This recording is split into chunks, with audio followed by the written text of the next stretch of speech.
How to play Dungeon Fighter 2nd Edition. Hi everybody, I'm Bugs from Booze, Bites, and Boards, and I'm going to give you a quick rundown on how to play Dungeon Fighter. So first I'm going to actually show you what's all here that comes in the box, and then next I'm going to teach you how to actually play the game. I am with my buddy Jeremiah and Jimmy, the Mimic and the Crow, as they're going to help me tell you what's going on. So first of all, you're going to have about 7 or 8 cards. Each one character will have 3 type of abilities on them. So they'll all be different and distinct. So it'll be easier to figure that out when you can actually see them yourself if you get the game. But they allow you to do like special things if you roll any eyes on the dice. Speaking of the dice, you'll have 3 kind of colored dice: a blue, a red, and a green, and many white dice, like a lot of them. They all also have an eye on them, but they have a less chance. There's not as many as the red, blue, and green ones. You'll have a good amount of coin in the game, and a few sets of cards that you'll be looking through. You'll have the tile set cards that will show you what paths you're taking, and certain images on the bottom tell you, you got an extra gold or an extra item, and what kind of ways that you will need to roll the dice onto the target board. Now, the target board itself comes separated, so it will be 4 parts in the box, so you will have to build it, but there is little indications of like A, B, C, or D that tells you how to actually build it, so it makes it a lot easier. There is these crazy looking cards. I don't even know what these cards are supposed to be on the back at all. No idea. Kind of looks like a gem to me and like a mouth, but these are going to be your end boss cards that you will have to face at the end of the whole match. You'll have your equipment cards. Now, the equipment cards all come in a single deck. As a house rule ourselves,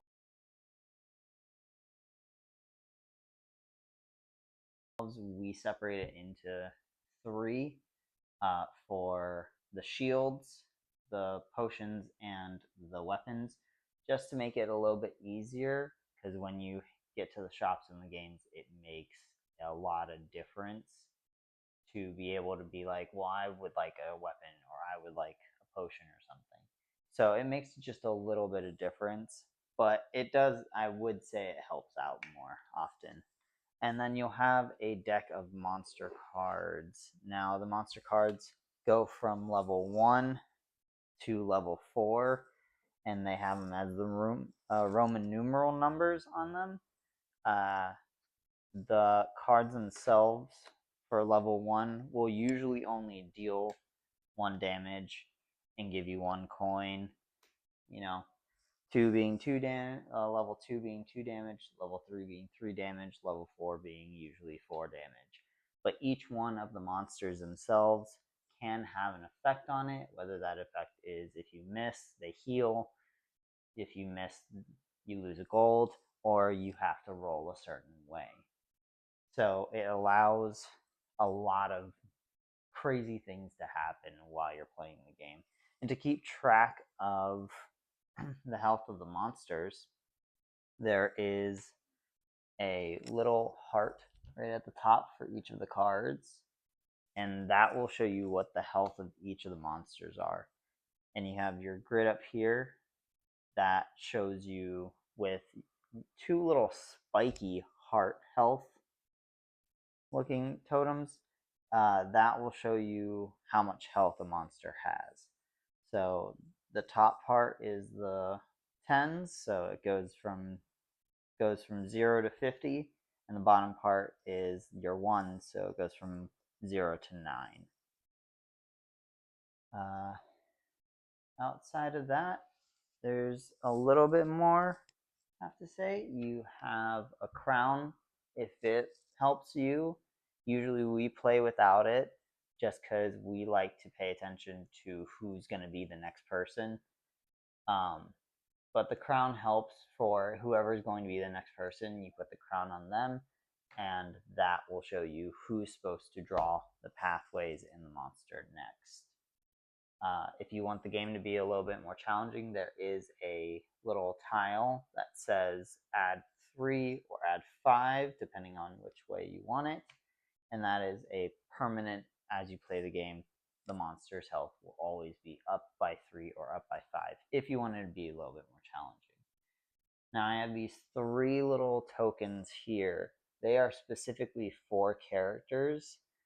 I'm not going to get into what the character abilities are because that would be a very long video for each one of the characters.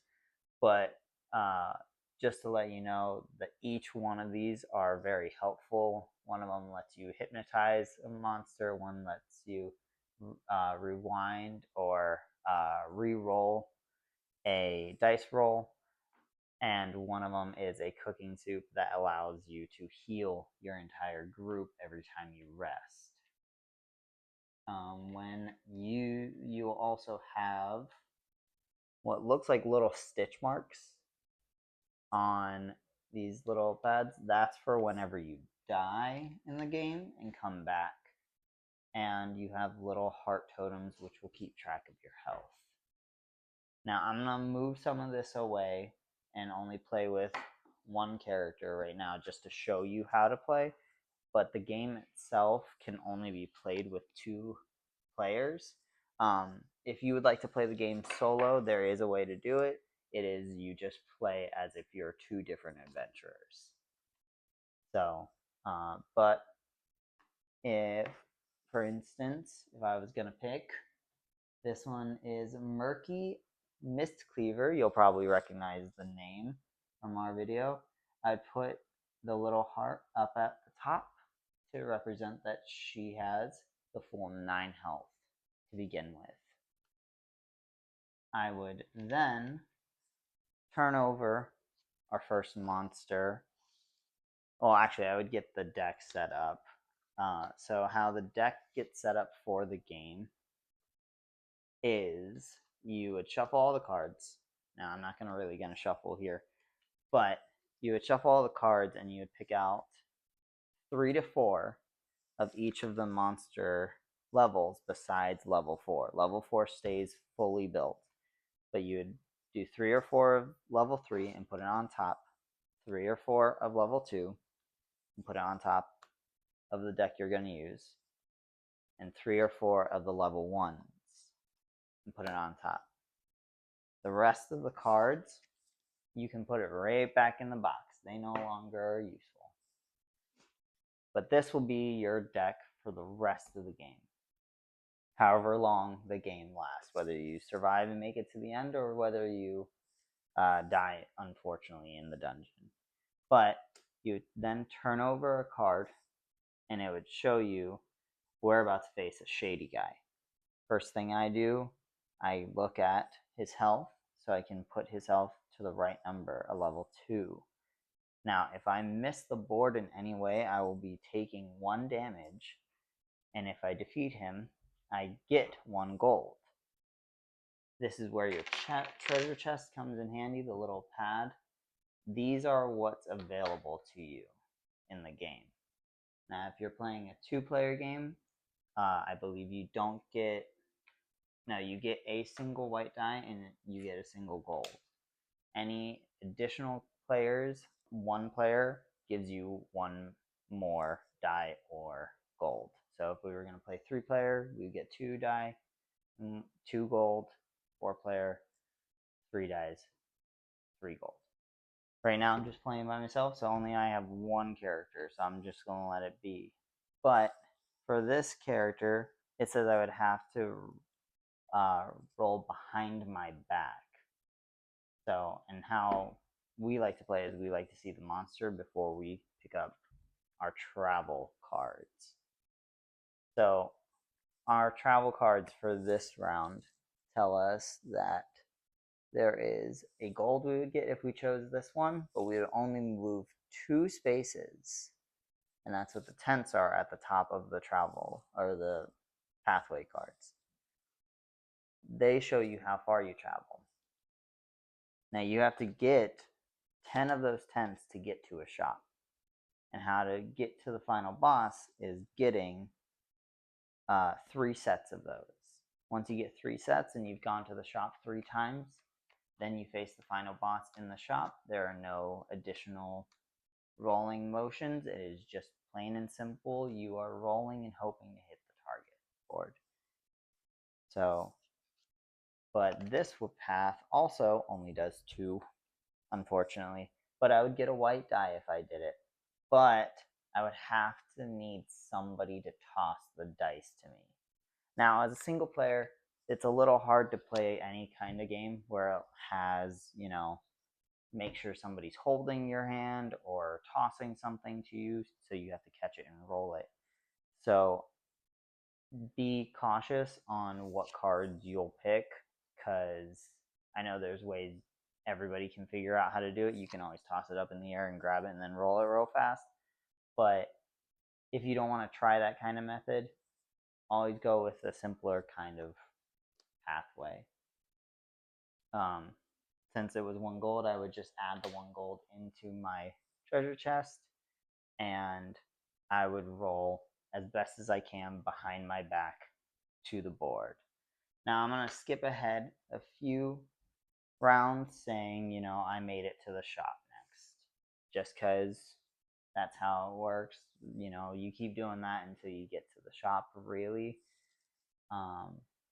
When it comes to the shop, at that point, we would pick out as many cards as it allows. I believe it's 3 per character.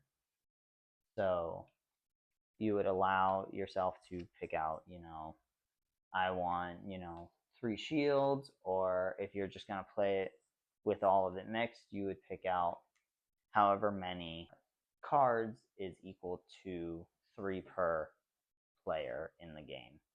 So in this instance, I would just pick out the 3 picked out potions. Unfortunately, that was my own fault, but I'll actually, I'll pick out 1 of each. You'll see. There are types of things here. You have a shield. The shields let you negate certain damage if you were going to miss in the game. It is a one-time use during a fight. So every new monster, you're able to keep the shield and then trigger it again.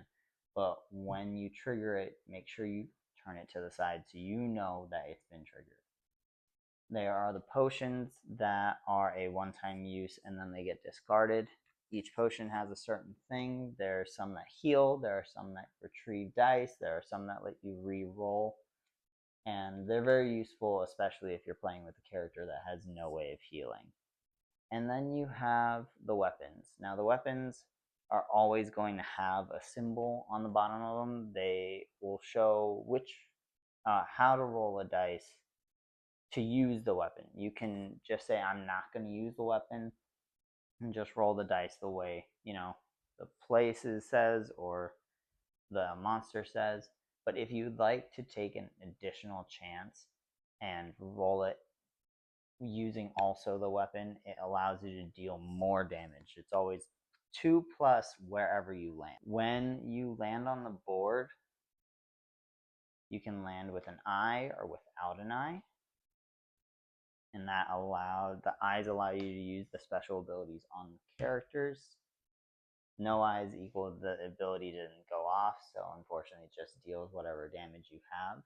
There is an insta-kill method in this game, so it immediately kills a monster. What it is when you roll the dice and it lands in the middle, if it lands in the middle with no eye, that is 10 damage. So you do 10 damage. But if you land in the middle of the board with an eye, the monster is immediately dead. no questions asked. So it's a very fun game. It can be as quick as you let it be. It can be as long as you let it be. It is a very fun game where you are constantly testing how to throw dice and making sure that you're not throwing the dice too hard, as you'll see when we play the game. We've had similar instances where the dice have gone everywhere. Pretty much that's it for how to play the game. Just remember, once you visit the shop 3 times, then after that you would pick up a boss card, whichever boss card, not whichever one you want, but more whichever one happens to pop up. You can always pick it like random, or how we did, of asking a random number and doing it that way. Or just pick one off the top and then try your best to defeat the monsters that are there, survive the dungeon, and not get eaten by something like Jimmy over here. If there's anything else you'd like to, questions you have, or make sure to contact us in the comments below. There's in our descriptions, there is going to be our website, Booze Bites and Boards. There's our TikTok and also our Instagram, so make sure you follow us. Subscribe, like. And once again, my name is Bugs. Have a great time, adventurers. Goodbye.